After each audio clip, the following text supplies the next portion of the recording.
Dans cette dernière vidéo du chapitre, on s'attaque aux pourcentages.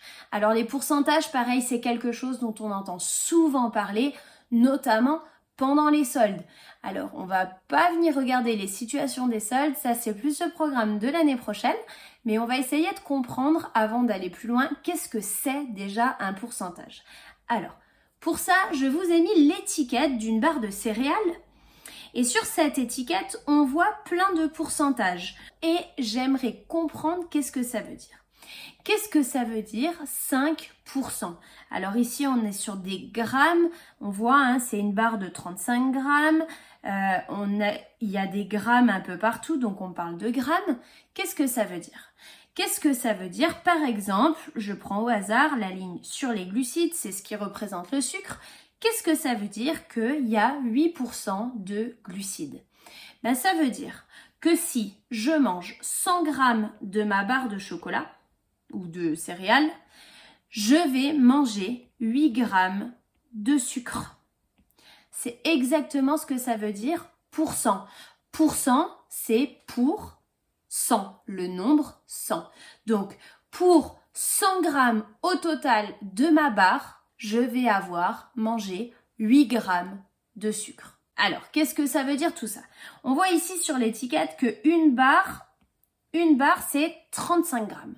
Donc, moi, je ne vais pas manger 100 grammes de ma barre, je vais manger seulement 35 grammes. Si je veux savoir quelle quantité de glucides j'ai mangé ou de sucre, il va falloir que je réfléchisse un tout petit peu. Alors, regardons comment on fait tout ça. Je sais que si je mange 100 grammes, je mange 8 grammes de glucides. Ça, c'est la définition de ce que ça veut dire 8% de glucides. Pour passer de 100 grammes à 35 grammes, je pourrais me débrouiller pour faire le calcul. Là, je vais passer par l'unité parce que ça va être très facile. J'aimerais savoir si je mange seulement 1 gramme de ma barre. Alors, on est d'accord que dans la réalité, il y a peu de chances qu'on mange que 1 gramme, mais là, pour les calculs, c'est pratique. Pourquoi c'est pratique? Parce que pour passer de 100 grammes à 1 gramme, il suffit de diviser par 100. Et donc, je vais diviser aussi par 100 la quantité de sucre. Et 8 grammes, si je divise par 100, ça me donne 0,08 grammes de glucides.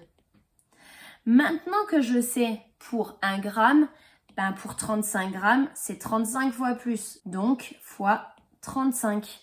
Et du coup, forcément, je vais manger 35 fois plus de glucides. Et 0,08 fois 35, ça nous donne 2,8 grammes de glucides. Autrement dit, qu'est-ce qui s'est passé?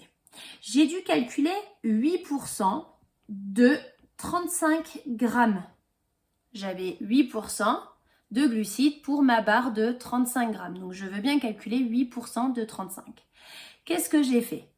Je suis partie de mes 8 grammes, j'ai divisé par 100 et ensuite j'ai fait fois 35. Autrement dit, j'ai fait 8 divisé par 100 fois 35. Qu'est-ce que je remarque? 8%, c'est 8 par rapport à 100. Donc, c'est 8 sur 100. Et 8 sur 100, puisque c'est une fraction, c'est une division.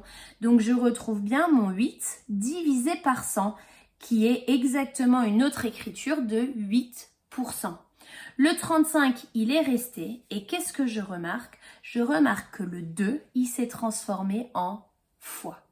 Qu'est-ce que ça veut dire ça? Ça veut dire que quand je vais calculer un pourcentage, je vais toujours utiliser ce même principe. Mon pourcent, il va se transformer en une division par 100 et mon 2, il va se transformer en fois. Regardons sur un exemple. Si je dois calculer 30% de 40 €, qu'est-ce qui va se passer? Ça va me donner 30 divisé par 100 fois 40 €.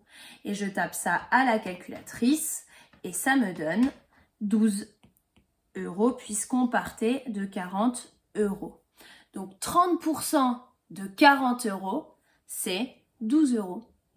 Et c'est toujours la même chose pour les pourcentages. Pourcent par rapport à 100, donc divisé par 100, et le 2 qui se transforme en une multiplication.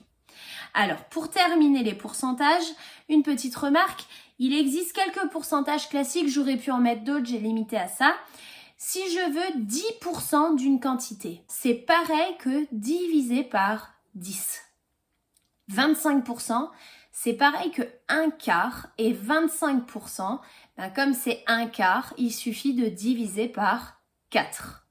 50%, 50%, 50 c'est la moitié de 100, donc c'est 1/2, et donc 50%, ça revient au même que divisé par 2. Et enfin, 100%, si je dis 100% des élèves ont compris la leçon, ça veut dire que tous les élèves ont compris la leçon. Donc quand on dit 100% de 28 élèves, c'est les 28 élèves. Donc il n'y a rien à faire, on garde toute la quantité. Quelques exemples pour terminer. Si je veux prendre 25% de 200 €, 25% c'est 1/4. Et donc, si je divise 200 par 4, ça me donne 50 €. 10% de 60, on a dit que ça revient divisé par 10. Et un nombre entier qui se termine par un 0, si je divise par 10, il me suffit d'enlever le dernier 0. Donc, ça me donne 6 kilos. Et 50% de 2 litres, 50% c'est la moitié de 2 litres, c'est 1 litre. Et j'ai pas besoin de sortir toute ma formule de tout à l'heure. Là, c'est très rapide, on peut le faire en calcul mental sans aucun problème. Voilà, j'espère que c'est clair pour vous ce que c'est un pourcentage. Bon courage pour les exercices.